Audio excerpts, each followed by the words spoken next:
A maid is being dragged away by security guards for pulling something golden out of a deaf boy's ear, and the millionaire father screaming for her arrest has no idea he's the one who put it there.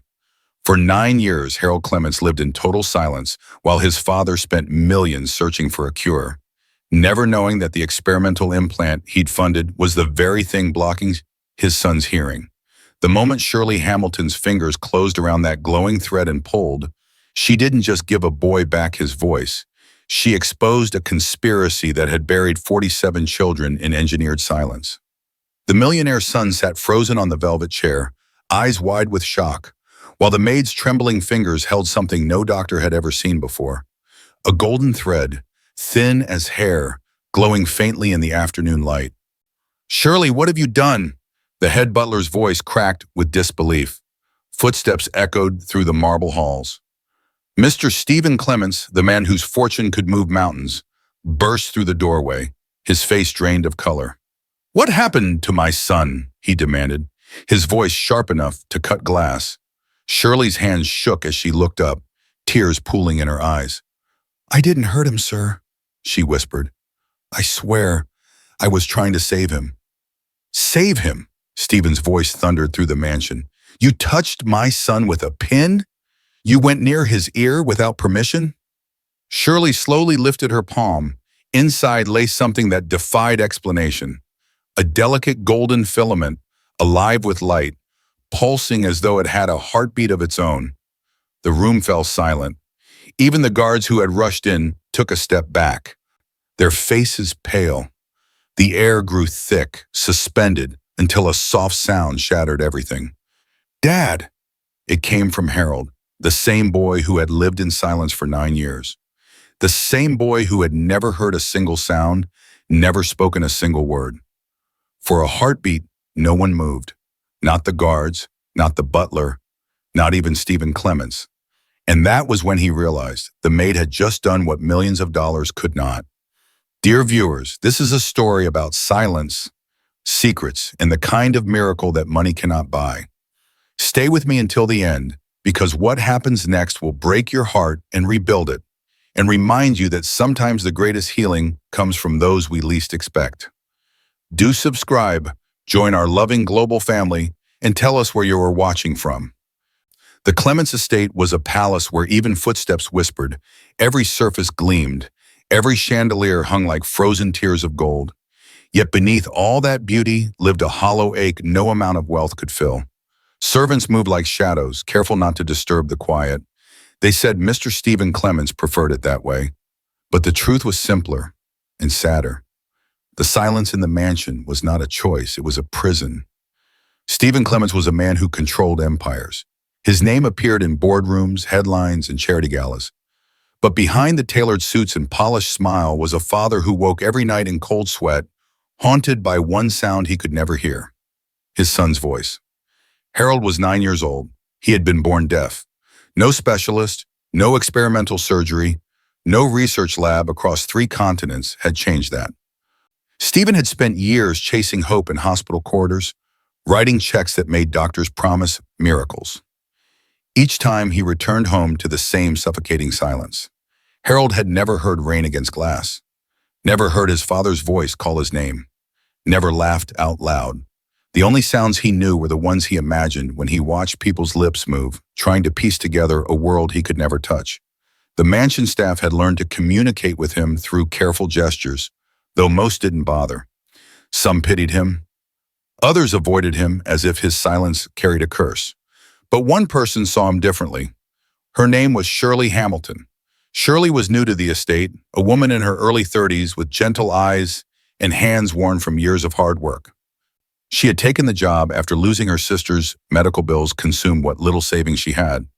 She wore the same black and white uniform every day, pressed carefully each morning, and tied her hair in a neat bun that never loosened, no matter how long the shift. She worked quietly, never complained, never gossiped with the other staff. But beneath that calm exterior lived a heart full of ghosts she could not outrun. Years ago, Shirley had a nephew named Marcus, a bright boy who loved to laugh until an ear infection the family couldn't afford to treat stole his hearing, and then his life. She remembered holding him as he cried in silence, Remembered her sister's screams when the doctor said it was too late. She remembered the guilt that settled in her chest like a stone, never dissolving, never letting her forget. Since that day, Shirley made herself a promise. If she ever met another child trapped in silence, she would never look away. The first time she saw Harold, he was sitting on the grand staircase, arranging toy soldiers in perfect lines, his small fingers moving with careful precision. The miracle lasted exactly 47 seconds. Then the mansion became a courtroom. "Secure her!" Stephen's voice cut through the air like a blade. Two security guards moved toward Shirley before she could even lower her hand. The golden thread slipped from her trembling fingers, landing on the marble floor with a sound so soft it should have been inaudible. But Harold heard it. He heard everything now, and it was too much. "Sir, please." Shirley's voice broke as a guard gripped her arm. "Don't." Stephen held up one hand, his face drained of color, but his jaw set tight. "Don't say another word. You went near my son with a sharp object. You could have—" He couldn't finish. The fear in his voice hardened into something colder.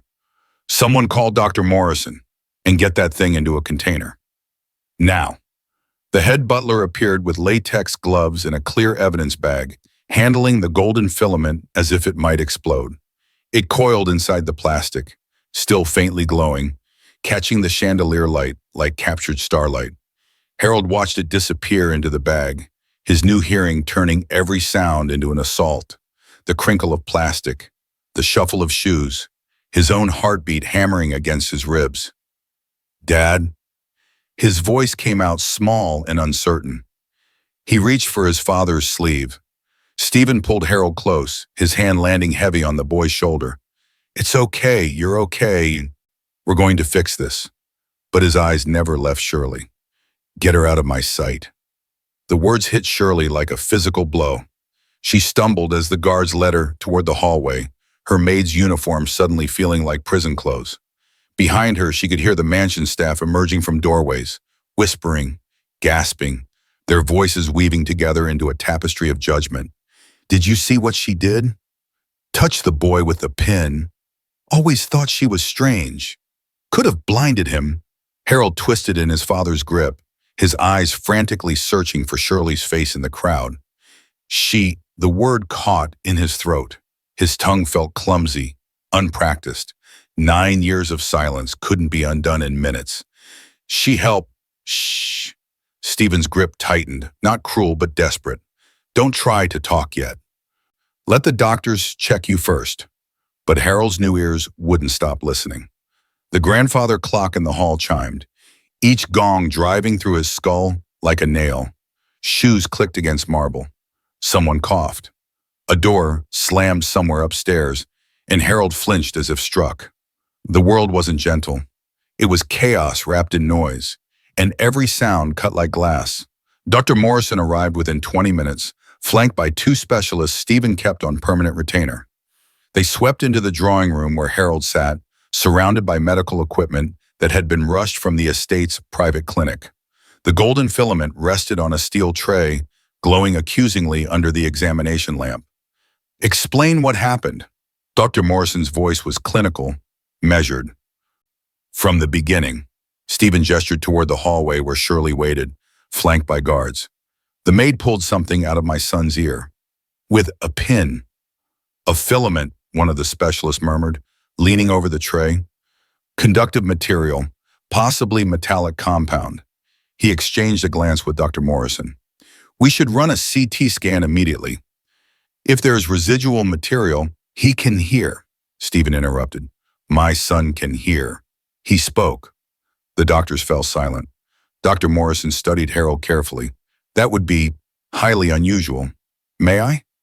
He produced a small tuning fork, struck it against the desk. The sound rang out, pure and clear. Harold's eyes went wide. He clapped his hands over his ears, tears spilling down his cheeks. "Fascinating," Dr. Morrison whispered. "His auditory nerves appear fully functional. But the sensitivity suggests, is he in danger?" Stephen's voice cracked. "Did she hurt him?" "We won't know until we complete a full examination." The specialist picked up the evidence bag, holding it to the light. "But this object, I've never seen anything like it. We need to determine what it is, why it was there, and whether removing it caused any damage. In the corridor, Shirley sat on a bench between two stone-faced guards, her hands folded in her lap. She could hear fragments of conversation drifting from the drawing room, words like lawsuit, negligence, criminal endangerment. Each one landed like a stone in her chest. She thought of Marcus, of the hospital room where he died, of all the times she'd promised herself she'd never stand by helpless again. And now here she was, being treated like a criminal for the one thing she'd done right. She helped.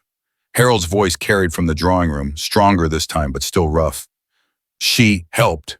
Stephen's voice followed, gentle but firm. Not now, Harold. The doctors need to examine you. A sob built in Shirley's throat. She pressed her hand against her mouth, trying to swallow it down, but it escaped anyway. A sound that echoed through the marble hallway and disappeared into the mansion's perfect, polished silence. The guard beside her shifted uncomfortably. Ma'am, are you? I'm fine, Shirley whispered, but she wasn't. She'd pulled a golden thread from a boy's ear and given him the gift of hearing. And somehow in the space between miracle and morning, she'd become the villain. Through the drawing room doorway, she could see Harold's small face turn toward the hallway, his eyes searching. Even from this distance, she could see his lips moving, forming words he didn't yet know how to speak. How quickly can a miracle turn into a crime? The question hung in the air like smoke, unanswered. As the doctors continued their examination, and Stephen Clements stood watch over his son, one hand protective on the boy's shoulder, the other clenched into a fist at his side. Fear and fury braided so tightly together that neither he nor anyone else could tell where one ended and the other began.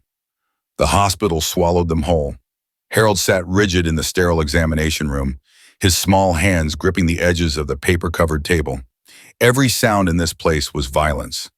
The ventilation system hummed like a swarm of angry bees. Monitors beeped in rhythms that made his heart race.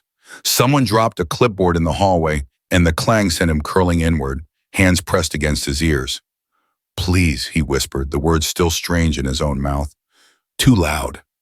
Stephen stood by the window, his phone pressed to his ear, his voice sharp with controlled panic. I don't care if it's midnight in Zurich. Wake him up. I need Dr. Reinhardt on the next flight. He ended the call and immediately started another. Get me legal. Yes, now. A nurse adjusted Harold's sensors, the Velcro straps making a sound like tearing fabric. Harold flinched. Everything was tearing. The world was tearing itself apart in his ears. Dr. Morrison entered with 3 specialists, their white coats rustling like wind through paper. They gathered around the computer screen displaying the CT scan results, Harold's ear canal mapped in cross-sections, the golden thread's path traced in luminous detail. Here, one specialist pointed to the image. See these markings? Neural interface points. This wasn't debris. This was placed. Placed? Stephen's voice went dangerously quiet. What do you mean placed? The doctors exchanged glances, the kind of glances that carried weight. Mr. Clements, we need to ask you some questions about Harold's medical history, specifically any experimental treatments he may have received, particularly in infancy. Stephen's jaw tightened. I've taken my son to every reputable specialist in, what about Acusonex? The name fell into the room like a stone into still water. Stephen went pale. The Hearing Research Clinic, another doctor clarified, pulling up files on his tablet. Experimental neural implants. You were a primary investor in their early trials. Our records show that was years ago. Stephen's voice cracked. They were developing assistive technology, legitimate research. Were they? Dr. Morrison stepped forward, his tone careful but cutting. Because what we removed from your son's ear is consistent with early generation conductive filaments. Prototype implants that were supposed to be tested on animals first. Not children. The words came from the doorway. A 4th specialist stood there, elderly, with tired eyes. I worked for Acusonex in their first year. Before I quit, he moved to the screen, studying the image. This is a first-gen model. They told us it was temporary. Insert at 6 months, remove at 12. It was meant to stimulate dormant neural pathways while the auditory system developed. Stephen's breath came shorter. Harold was 6 months old when they said they could help. They said it was safe. They lied. The doctor's voice held no satisfaction, only weariness. The filaments were never designed to be permanent, but removing them required a second procedure, and that meant admitting the first one was experimental, unauthorized. So they just left them in the children whose parents didn't ask questions. The room tilted. Stephen gripped the edge of the desk. Whatever that maid removed, De Morrison said quietly, was blocking Harold's auditory nerves. Deliberately or not, we can't say. But the result is the same. Your son has been deaf for 9 years because of this device. On the screen, the golden thread coiled through layers of tissue like a parasite, beautiful and terrible. Stephen stared at it, seeing in his signature on funding documents, his handshake with the clinic director, his own face in medical journals praising innovation, his pride crumbling into something that tasted like ash. Outside the examination room, past the sterile hallways and locked doors, Shirley sat on a plastic chair in the waiting area. She'd been forbidden to leave. For questioning, they'd said, but no one had come to question her.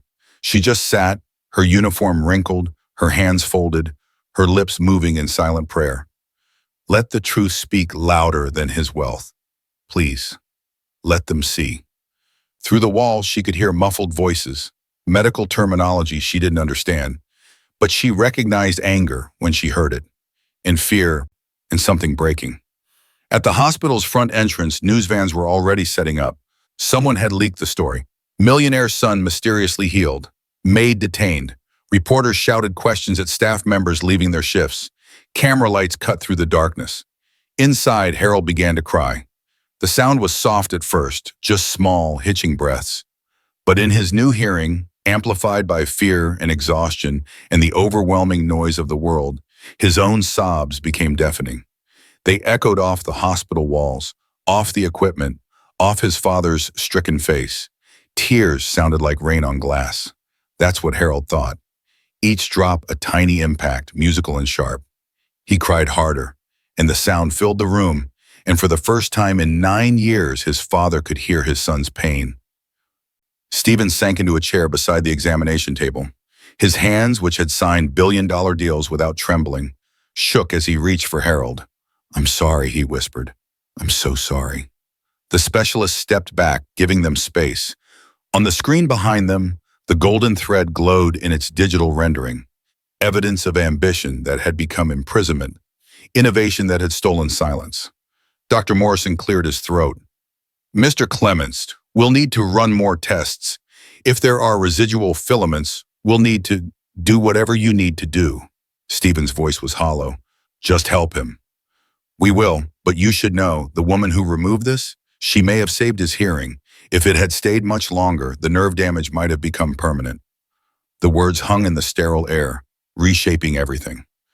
When everything you trusted turns against you, what remains to believe in? Stephen Clements sat in the harsh hospital light, his son crying in his arms, his empire of certainty crumbling around him. Outside, a woman who owned nothing waited in a plastic chair, her faith the only currency she had left. And somewhere between them, the truth began its slow, painful crawl toward daylight. They fired her at 11 p.m. Stephen's lawyer delivered the news in a conference room that smelled of bleach and broken promises. Mr. Gerald Finch, 60-something, with silver hair and a smile that never reached his eyes. Ms. Hamilton, your employment with the Clements estate has been terminated, effective immediately. You'll receive 2 weeks severance provided you sign this. He slid papers across the table. A non-disclosure agreement and a release of liability. Shirley's eyes burned from exhaustion, but she read every word. This says I acted recklessly, that I endangered Harold. That's the official position. Yes, it's not true. Finch leaned back, his pen tapping against his legal pad. Truth is subjective, Miss Hamilton. What matters is protecting my client's interests. Sign this, take your money, and walk away. Or refuse and face a lawsuit that will destroy what little you have. The storm inside Shirley had been building all day. Every whispered accusation, every pitying glance from the hospital staff, every hour sitting alone while they decided her fate. Now it broke. No, Finch's pen stopped mid-tap. Excuse me? I won't sign a lie. Her voice was steady, though her hands shook. I helped that boy. Whatever was in his ear was hurting him, and I removed it. I won't apologize for that. Then you're a fool. Finch gathered his papers, his professional veneer cracking. Do you know what you're up against? Stephen Clemens has resources you can't imagine. He will bury you. Then let him bury the truth with me. She walked out before he could respond. The hospital gave her 1 hour to collect her things from the staff locker room. 1 hour to erase herself from a job she'd held for 3 months. She folded her spare uniform, packed her lunch container, and found herself holding the small gold-plated pin she'd used, still in her pocket, forgotten in the chaos. The metal was warm against her palm. She thought of Marcus. Always Marcus. The memory came like it always did. Unwanted, relentless. Her nephew's small face twisted in pain. His hands clutching his ear, his silent screams that only she could see because no one else was looking. The clinic that turned them away. The infection that spread. The hospital room where he died 3 days later, his hearing already gone. His voice already stolen. She'd been 19, helpless, watching a child die because the system valued money over mercy, and she'd promised herself, never again. But here she was, fired, accused, labeled reckless by people who'd never held a dying child. The guilt whispered, what if you were wrong? What if you hurt him? She shook her head, trying to silence it. But guilt was louder than any accusation. It had been her companion for 13 years. It knew all her weaknesses.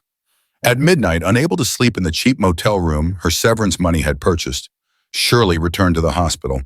She shouldn't have. She'd been banned from the premises, but the night shift security guard was young and distracted, and she still wore her visitor badge from earlier. She found the medical records room on the 3rd floor. It took 20 minutes of searching, but she found Harold's file in a locked cabinet, the lock picked with the same gold pin that had freed his hearing. Her hands trembled as she opened the folder. Patient, subject H01, DOB, redacted. Guardian, consent, Clemens holding his corporate proxy, trial accusonex phase, developmental phase 1.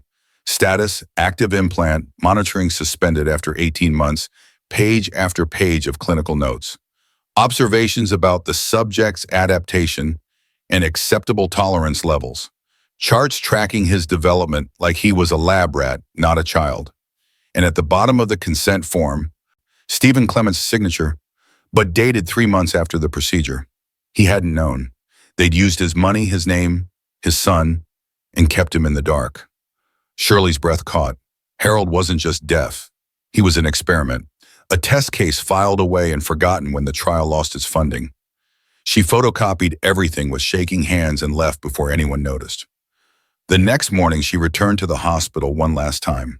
She knew it was dangerous, but she had to see him, had to know he was okay. The recovery wing was on the 5th floor. She took the stairs, avoiding the main elevators where cameras watched. A nurse's uniform stolen from a laundry cart got her past the first checkpoint. Confidence and a clipboard got her past the second. Harold's room was at the end of the hall. She pushed the door open slowly. He sat propped up in bed, wearing oversized hospital pajamas, his dark hair sticking up in places. Monitors beeped softly around him, a sound he could now hear and was learning to ignore. When he saw her, his face transformed, a smile, genuine and bright despite everything, despite the fear, the tests, the chaos. He smiled at her, and then he spoke one word, perfectly formed, with the kind of precision that comes from hearing something beautiful for the first time and wanting to name it. Light. Shirley's heart cracked down the middle. She crossed to his bedside, kneeling so they were eye level. Hey, sweetheart. You came. His voice was getting stronger, though still uncertain. I thought, Dad said you couldn't. I'm not supposed to be here. Good. His smile widened. Me neither. Too loud. He pointed to his ears. But I hear you. Your voice is soft, like the light through the curtains. That's why I said it. Light. Tears burned Shirley's eyes. She reached out, hesitated, then took his small hand. I'm so sorry this happened to you, Harold. Don't be. He squeezed her fingers. You helped me. Even Dad says so now. I heard him crying last night. I never heard him cry before. He paused. It sounded sad and sorry. Through the window, dawn was breaking. Pink and gold light spilled across the hospital floor, illuminating the boy who'd lived in silence and the woman who'd carried guilt like a second shadow. How do you protect a child from the ghosts of grown-ups' ambition? Shirley didn't have an answer, but as she sat there, holding Harold's hand, listening to him practice new words in his fragile, determined voice, she understood one thing. Sometimes protection isn't about preventing pain. Sometimes it's about refusing to look away when everyone else does. It's about pulling the thorns out, even when the world calls you reckless for trying. Outside the room, footsteps approached. Shirley stood, knowing her time was up. I have to go. Will you come back? Harold's eyes were weedy, hudding. I don't know, she whispered honestly. Then I'll find you, he said. When I learn more words, I'll find you and say thank you properly. Shirley nodded, unable to speak past the lump in her throat. She slipped out of the room just as a nurse rounded the corner, her stolen uniform and clipboard buying her just enough time to disappear down the stairwell. Behind her, Harold sat in the golden morning light, practicing his new vocabulary, one word at a time. Light, thank you, hope. The Accusonex building rose like a monument to progress. 40 stories of steel and glass, reflecting clouds that moved too fast to hold their shape. Stephen Clements stood in the penthouse boardroom, his reflection fractured across every surface. Below him, the city sprawled in miniature. From this height, people looked like insects. Problems looked manageable. But up close, everything was broken. Director Marcus Valen, Accusonex's chief research director, stood at the head of the table with the kind of smile that belonged in campaign ads. Silver-haired, distinguished, wearing a lab coat over $1,000 suit. Stephen, I understand you're upset, but let's maintain perspective. Valen gestured to the presentation on the screen behind him, graphs showing successful trials, smiling children with hearing aids, testimonials from grateful families. What we built here changed lives. Your investment made that possible. My son. Stephen's voice was ice. Tell me about my son. Valen's smile flickered. Harold's case was complicated, but the outcome is that he spent 9 years deaf because your device was embedded in his skull. Stephen stepped forward. I want every file, every email, every piece of documentation about what you did to him. Now, Stephen, I don't think that's every file. The temperature in the room dropped. Valen's smile finally died. Very well.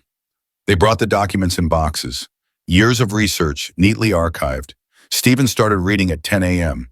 By noon, his hands had stopped shaking. By 2 p.m., they'd started again.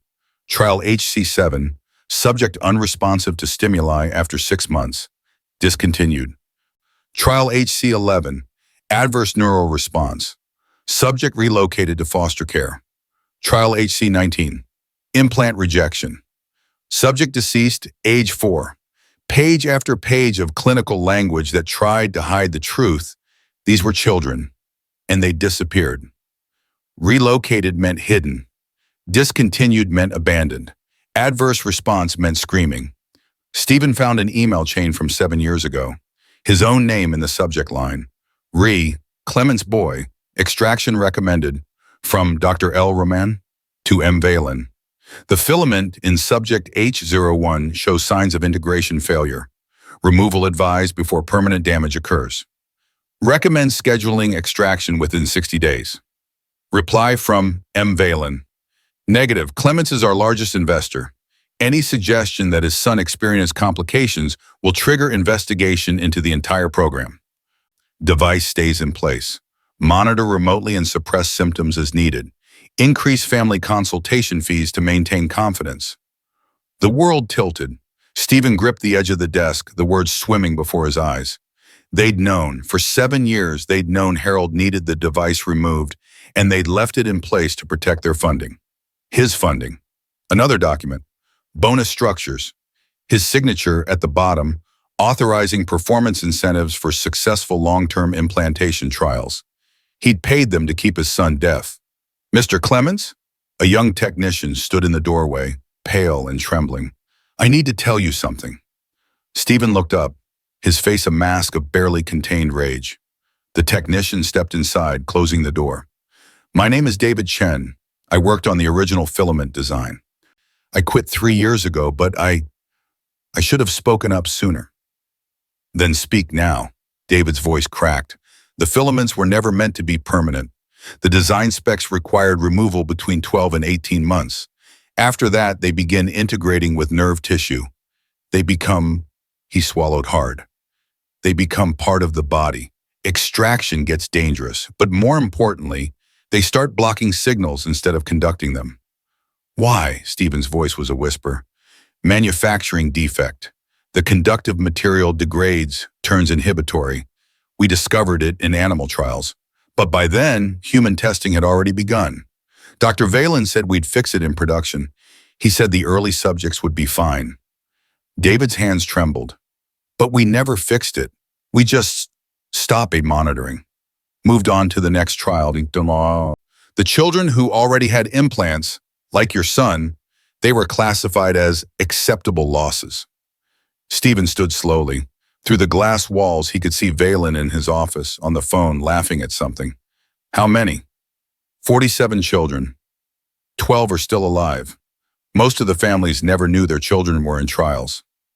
The consent forms were signed by proxies, legal guardians who work for us. By the time the families realized something was wrong, we'd already buried the evidence. The floor seemed to tilt beneath Stephen's feet. 9 years. He'd spent 9 years taking Harold to specialists, seeking cures, writing checks to research facilities. Never knowing the cure had always been simple. Remove the device they'd secretly implanted. He'd been searching for an answer while feeding the very system that had stolen his son's hearing. Outside, through the glass walls, Stephen could see camera crews gathering on the street below. Someone had leaked the story. Flashbulbs popped like dying stars. Inside, a father broke into pieces. Stephen walked to Valen's office. Didn't knock, just opened the door and stood there until the older man ended his call. Stephen, I was just about to— You're done, Wow. Stephen's voice was quiet, but it carried the weight of buildings falling. This program, this lab, everything you've built on the backs of deaf children and desperate parents. I'm dismantling it. Every piece, Valen stood, his face hardening. Be reasonable. You can't just— I can. I will. Stephen placed a folder on the desk, copies of every damning document he'd found. You used my money to torture my son. You used my name to legitimize experiments that should have landed you in prison. So here's what happens next. You resign, effective immediately. You cooperate fully with whatever investigations follow. Or I release these documents to every news outlet in the country and personally ensure you never practice medicine again. You'll destroy yourself too. Your name is on half these authorizations. I know. Stephen's voice cracked.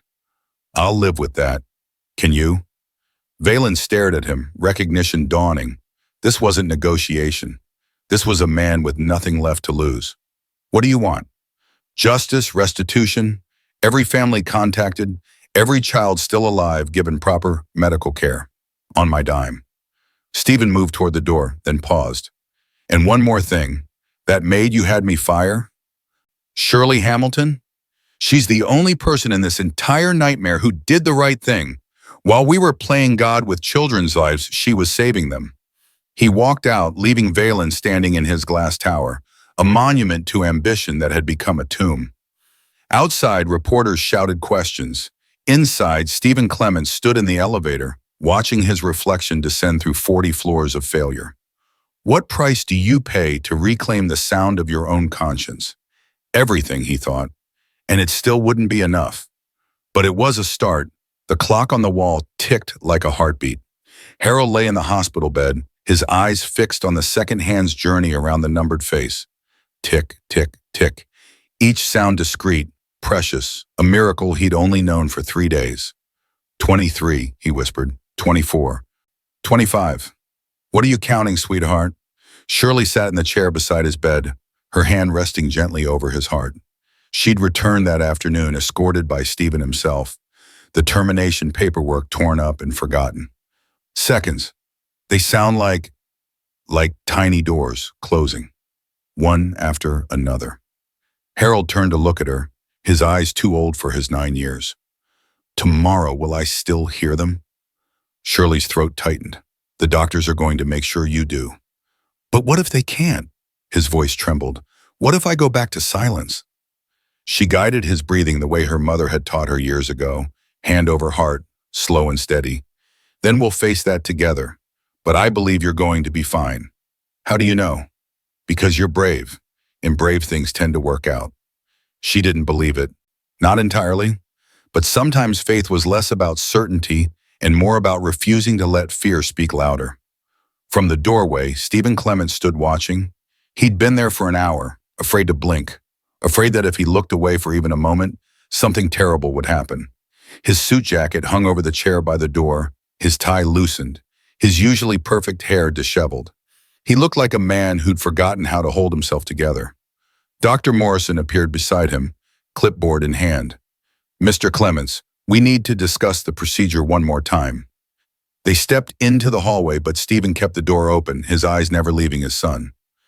The CT scan shows a second filament, Morrison said quietly. Smaller, deeper, wrapped around the cochlear nerve. We missed it in the initial examination. Stephen's jaw clenched. Can you remove it? We have to. It's already causing inflammation. If we wait, he could lose his hearing permanently. Morrison paused. But the procedure is delicate. There's significant risk. If we damage the nerve during extraction, he'll be deaf again. Yes. Stephen closed his eyes. 3 days. His son had heard the world for 3 days, and now they were asking him to risk losing it forever. When? Tonight. The inflammation is progressing faster than we anticipated. Every hour we wait increases the danger. Inside the room, Harold started counting again. 48, 49, 50. Do it, Stephen whispered. They prepped Harold at 11 p.m. The surgical team moved with quiet efficiency, their voices low and professional. But to Harold, every sound was amplified. The rustle of surgical gowns, the clink of instruments, the hum of overhead lights. I'm scared, he said as they wheeled him toward the operating theater. Shirley walked beside the gurney, her hand holding his. I know, but I'll be right here when you wake up. Promise? I promise. Stephen walked on the other side, silent, his hand resting on his son's shoulder. When they reached the surgical doors, a nurse stepped forward. Only medical personnel beyond this point. Harold's grip on Shirley's hand tightened. Don't go. Sir, the nurse said to Stephen, he needs to calm down before we proceed. His heart rate is too elevated. Stephen looked at Shirley, then at his son, then made a decision that shattered every wall he'd built. Let her stay until he's under. The nurse hesitated, then nodded. They brought Harold into the bright, cold operating room. Machines beeped, monitors glowed. The surgical team assembled like an orchestra tuning instruments, discordant, preparing for harmony. Then the power flickered. The lights died for 3 seconds that felt like 3 years. Emergency generators kicked in, bathing everything in harsh red backup lighting. Monitors beeped frantically. Harold's heart rate spiked on the screen. It's okay, Shirley whispered, her hand over his heart, feeling it race. Just a glitch. Everything's okay. I can't, Harold gasped. Too loud. Listen to my voice. Just my voice. She leaned close, her words soft and steady. Count with me. 1, 2, 3. Stephen stood frozen at the edge of the room, watching his son panic, watching nurses rush to stabilize equipment, watching the chaos he had no power to control. And in the center of it all, Shirley's voice, quiet, unwavering, cutting through the noise like a blade through silk. Harold's breathing slowed, his heart rate steadied. The anesthesiologist moved in. We're ready. Shirley held Harold's hand as they placed the mask over his face. Count backward from 10. 10, Harold whispered. 9, 8. His eyes fluttered closed. Shirley stepped back, her legs shaking. A nurse guided her to the observation window where Stephen stood, his face pale. She's the only voice he trusts, Stephen said quietly. Not an accusation, a recognition. They watched through the glass as the surgery began.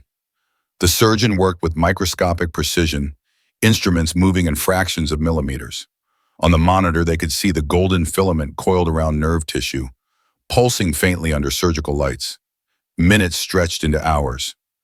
Or maybe it was seconds stretched into minutes. Time lost meaning in that observation room. Then, without warning, one of the monitors flatlined. Stephen's hands slammed against the glass. "What's happening?" Medical staff swarmed. The surgeon's voice, muffled but urgent. "Vascular response. Stabilize him." Shirley couldn't breathe, couldn't move. This was Marcus all over again. Another child slipping away while she stood helpless behind glass. The monitor beeped once, twice, found its rhythm again. The surgeon's shoulders relaxed. "We're stable. Continuing extraction." Stephen's legs nearly gave out. Shirley grabbed his arm, steadying him, and for a moment they stood together, a millionaire and a maid, both powerless, both terrified, both loving the same child. "Almost there," the surgeon murmured. The filament emerged slowly, a thread of gold catching the light. The surgeon lifted it free, and on the monitor, Harold's neural pathways flared, alive, intact, functioning. "We got it." 2 words, simple, absolute. Shirley's knees gave way. She sank to the floor, hands covering her face. Sobs breaking free from the cage where she'd kept them locked for 3 days, for 3 years, for 13 years since Marcus died. Stephen knelt beside her, his hand, which had signed away billions, which had built empires and destroyed lives, rested gently on her shoulder. "You saved him," he whispered. "Not the doctors, not my money, you." Through the glass, Harold lay sleeping, his small chest rising and falling in rhythm. The monitors sang their steady song. The second thread rested in a specimen container, its malevolent glow finally extinguished. Would you risk everything you love just to hear it once more? In that moment, watching Harold sleep, Stephen Clements understood that he already had, and that the only thing worth hearing anymore was the sound of his son's voice, awake, alive, and finally free. The headline broke at 6 a.m., "The Miracle Maid," how a housekeeper saved a millionaire's son. By dawn, every news channel carried the story. Shirley Hamilton's employee photo, taken from her hiring paperwork, appeared on screens across the country. Her face, serious and unsmiling in her maid's uniform, became the image of the hour. Outside the hospital, satellite trucks multiplied like weeds. Reporters staked claim to patches of sidewalk, practicing their opens, adjusting their makeup. Camera lights turned the gray morning into artificial noon.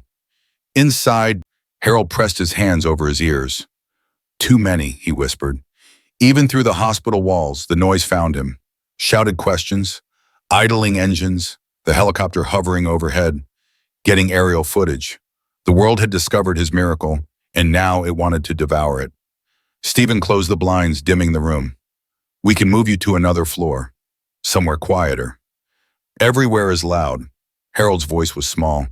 "I wanted to hear, but not like this." Shirley sat on the edge of his bed, her hand finding his. "The noise will fade. People will move on to the next story. They always do." "Will they leave you alone?" She didn't answer, because the truth was already arriving in her borrowed phone. Hundreds of messages, friend requests from strangers, interview offers, book deals. People wanting pieces of her she didn't know how to give. By noon, the hospital had no choice. They set up a press conference in the main atrium, a feeding to satisfy the media beast, hoping it would leave afterward. Stephen stood at the podium, lights blazing in his face, microphones bristling like weapons. Behind him, hospital administrators posed like decoration. And to his left, visibly uncomfortable, stood Shirley. She'd refused at first. "This isn't about me. It's about the truth," Stephen had said, "and the truth needs a witness." Now she stood there, her hands clasped in front of her, wishing she could disappear into the marble walls. Stephen cleared his throat. The room fell silent.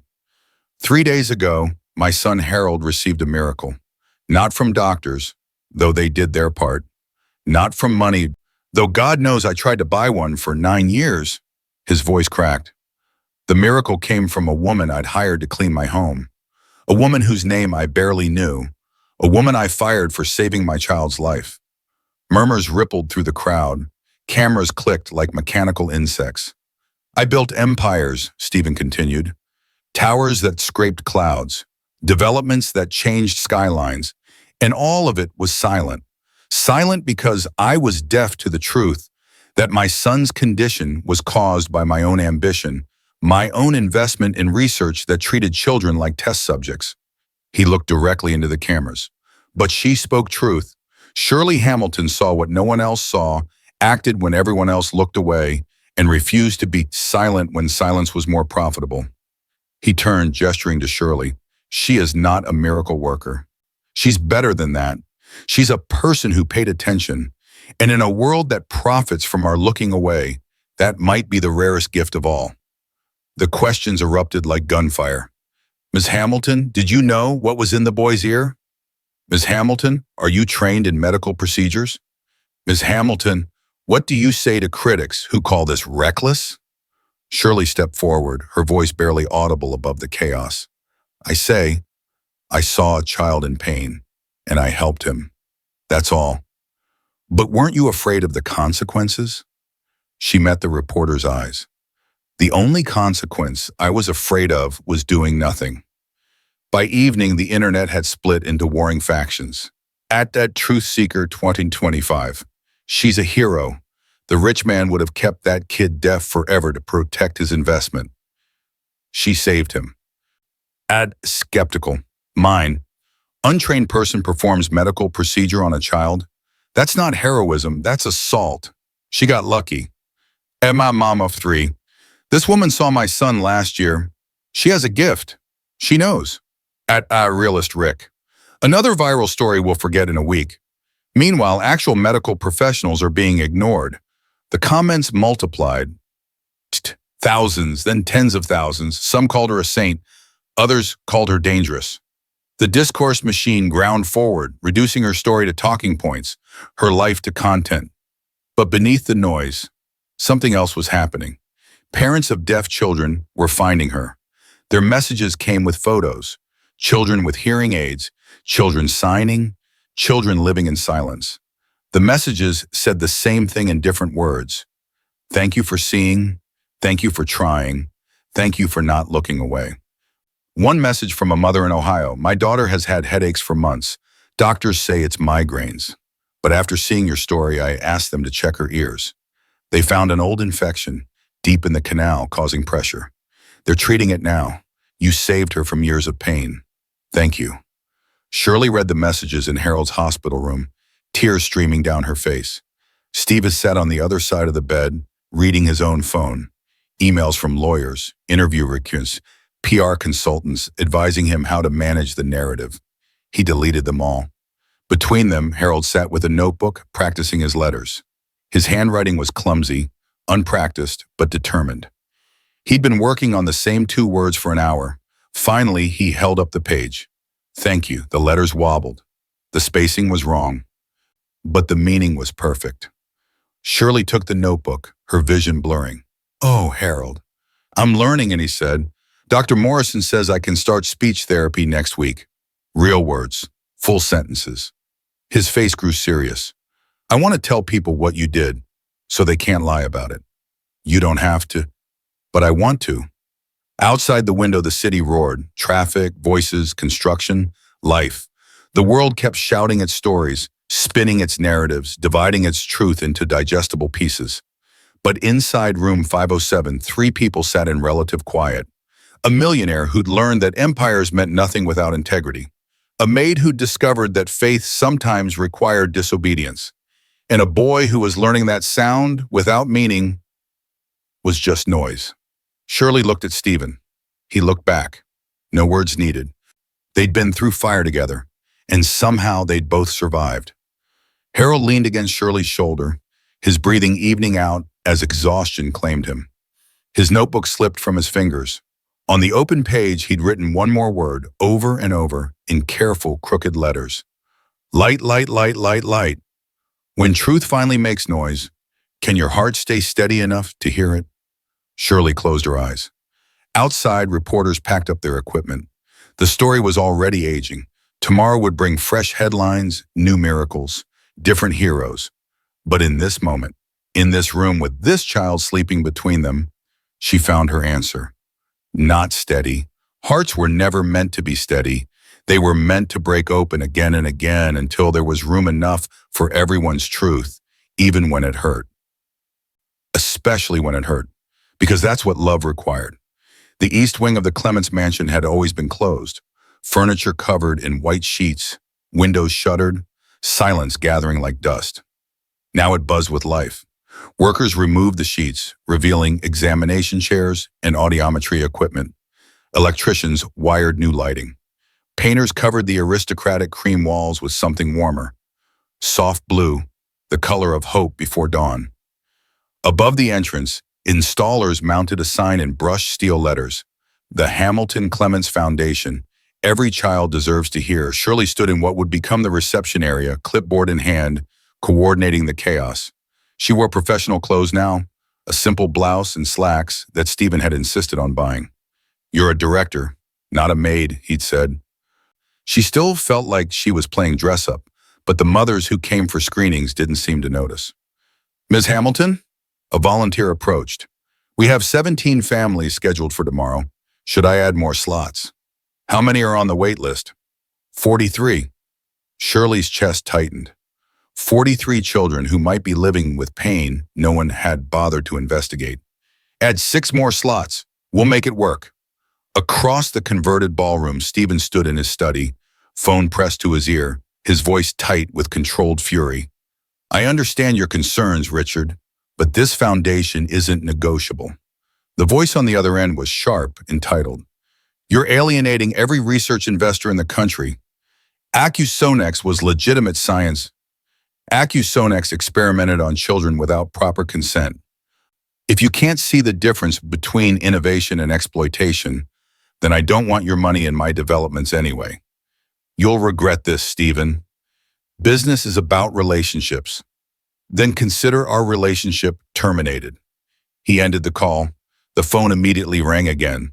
Another investor, another threat. His empire was fracturing, investors pulling out, partnerships dissolving. His stock portfolio had lost 18% in 3 weeks. He didn't care. Through the window, he could see Harold in the garden, kneeling on the grass beside a little girl, maybe 6 years old, who wore bright pink hearing aids. SSS, Harold said carefully, demonstrating. Put your tongue here. He pointed to his teeth. SSS, like a snake. The little girl tried, her face scrunching with concentration. Close, try again. SSS, SSS. Her eyes went wide. I did it. You did? Harold grinned, clapping. Now try son. Son, his mother, watching from a nearby bench, covered her mouth with both hands, tears streaming. Stephen watched his son, this child who'd lived in silence for 9 years, teaching another child the sounds he'd only just learned himself. Something in his chest cracked open. The foundation wasn't charity. It was penance, and it still wouldn't be enough. The Accusonex files went public on a Tuesday. David Chen, the technician who'd confessed, had worked with journalists for weeks, authenticating documents, providing testimony. Now it was everywhere, front-page news, federal investigations, criminal referrals, names of board members, research directors, investors who'd known and stayed silent. Resignations followed like dominoes falling. By Thursday, the first lawsuits were filed. Parents of the 47 children demanding justice, demanding answers, demanding someone pay for the silence that had been bought and sold like commodity. Stephen's lawyers prepared his testimony. He would cooperate fully. Whatever consequences came, he would face them. It's starting, he told Shirley that afternoon in the foundation office. The justice system moves slowly, but it's moving. She nodded, but something in her face made him pause. What is it? Nothing, just tired. She was lying. He'd learned to read her silences. That evening, after the last family had left, Shirley found the envelope on her desk, plain white, no postage, hand-delivered. Inside, a single page. Red ink, block letters. You destroyed good people's careers. Children trusted that research. You'll pay for this. We know where you work. We know where you sleep. Her hands trembled. She shoved the letter into her bag before anyone could see it. Harold was happy. The foundation was helping families. She wouldn't poison that with fear. She found Stephen in the converted library, reviewing grant applications. He looked up when she entered. "Tomorrow's schedule is set," she said, forcing her voice steady. 19 screenings, 2 follow-ups, 1 surgery consult. "Good." He stood, pulling something from his desk drawer. "I have something for you." He held out a key on a simple silver ring. "For the office," he said. "You'll need access when I'm not here." He paused, then added quietly, "And for the house, the main entrance. Your old room in the servants' quarters has been... it's inappropriate. There are guest suites on the 2nd floor. Pick whichever one you like." Shirley stared at the key, her throat tight. "Stephen, I can't..." "You can. You're not staff, Shirley. You're family." The word hung between them, impossible and perfect. Her fingers curled around the metal. It was warm from his hand, and it caught the lamplight the same way the golden filament had, that thread she'd pulled from darkness, the one that had changed everything. "Thank you," she whispered. "Thank you," he corrected, "for seeing what I couldn't, for refusing to be silent, for..." His voice broke. "For saving my son." Through the window they could see Harold in the garden, still teaching the little girl sounds. His laughter carried through the glass, clear, bright, unmistakable. Somewhere in Shirley's bag, the threat letter waited.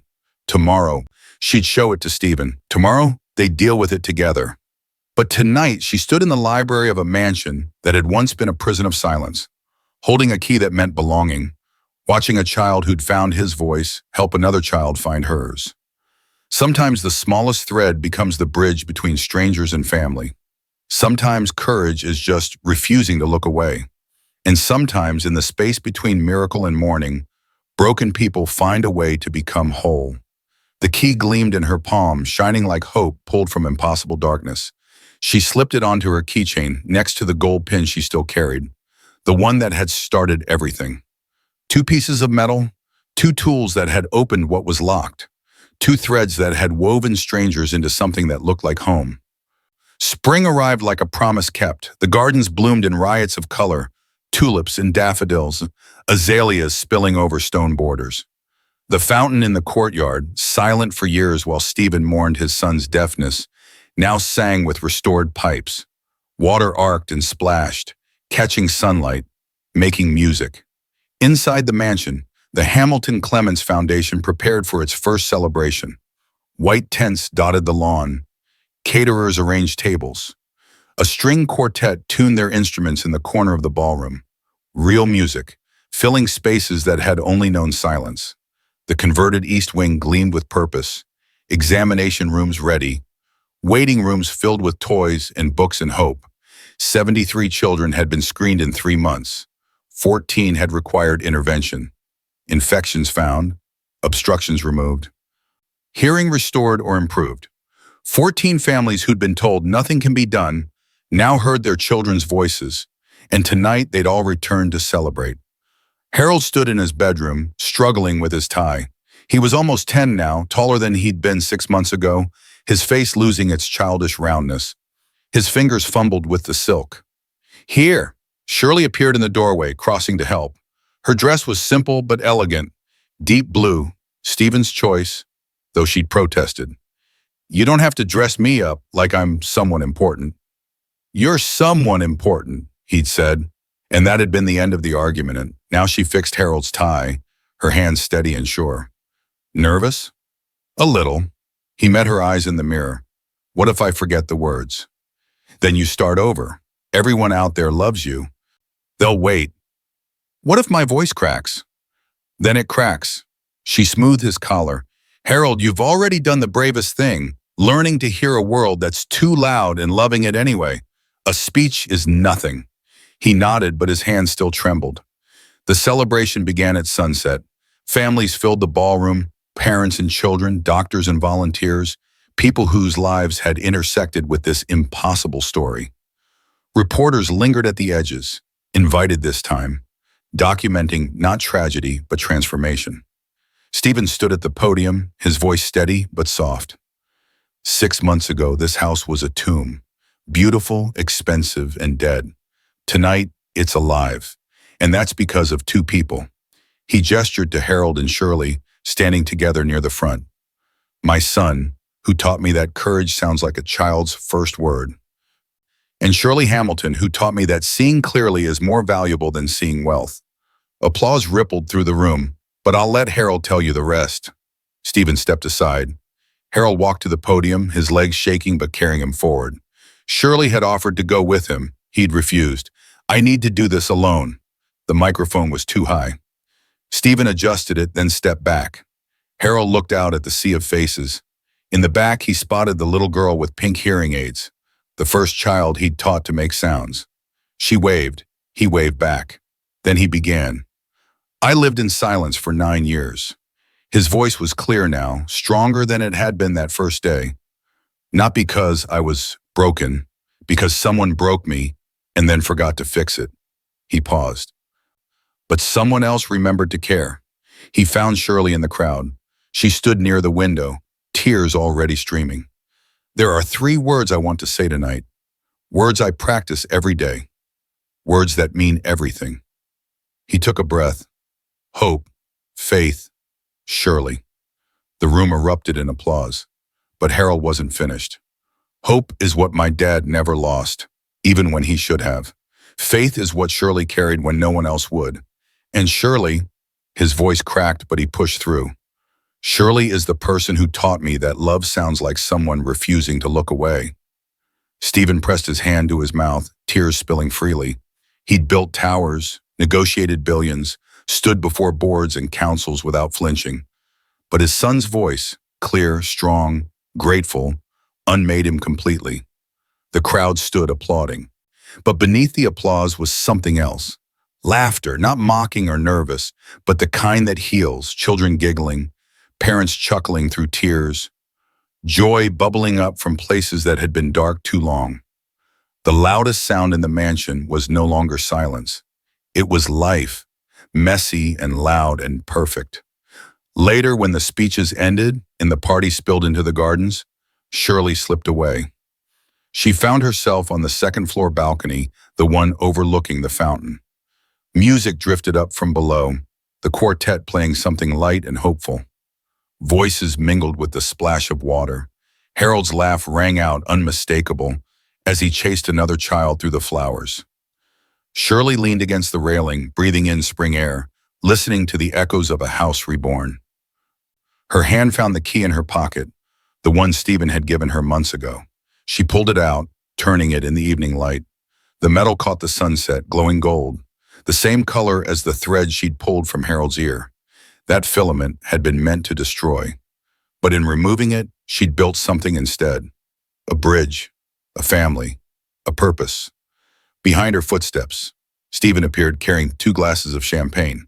He handed her one. You're missing your own party. Just needed a moment. She smiled. It's a lot. It is. He stood beside her, looking down at the celebration. Thank you. For all of this, for him. You would have found another way. No, his voice was certain. I wouldn't have. I was too busy looking in the wrong places. You looked where no one else did. They stood in comfortable silence, listening to the world below. Harold's voice carried up. Watch this. I can say chrysanthemum now. Shirley laughed, the sound surprising her, pure and unguarded. Stephen looked at her, his expression soft. That's the first time I've heard you really laugh. I'm out of practice. We all are. He raised his glass. To practice, then. To getting better at joy. She clinked her glass against his. To joy. The sun dipped below the horizon, painting the sky in shades of amber and rose. The fountain sang, the music played, the children laughed, and Shirley stood on a balcony in a mansion that had once been a prison, holding a key that had become a symbol, listening to sounds that proved miracles weren't about money or power or even faith.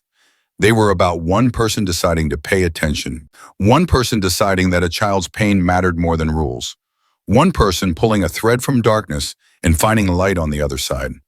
If you could pull one thread to bring back the sound of love, would you have the courage to do it? Shirley closed her fingers around the key, its metal warm from her skin, glowing like captured sunlight. She already knew her answer. She'd done it once, and if the world needed her to do it again, for another child, another family, another silence that needed breaking, she would. Because courage wasn't about being fearless. It was about being afraid and loving anyway. Below, Harold called up to her, "Shirley, come down. They want you to say something." She pocketed the key and turned toward the stairs, toward the noise and light in life, toward the family she'd found in the most unlikely place. The mansion's marble halls, once cold and echoing, now rang with a sound more precious than any symphony. Laughter, the kind that heals. And somewhere in that joyful chaos, between the music and the fountain and the children's voices, you could almost hear it, the whisper of a golden thread being pulled from darkness. The first breath of a miracle, the sound of love finally free.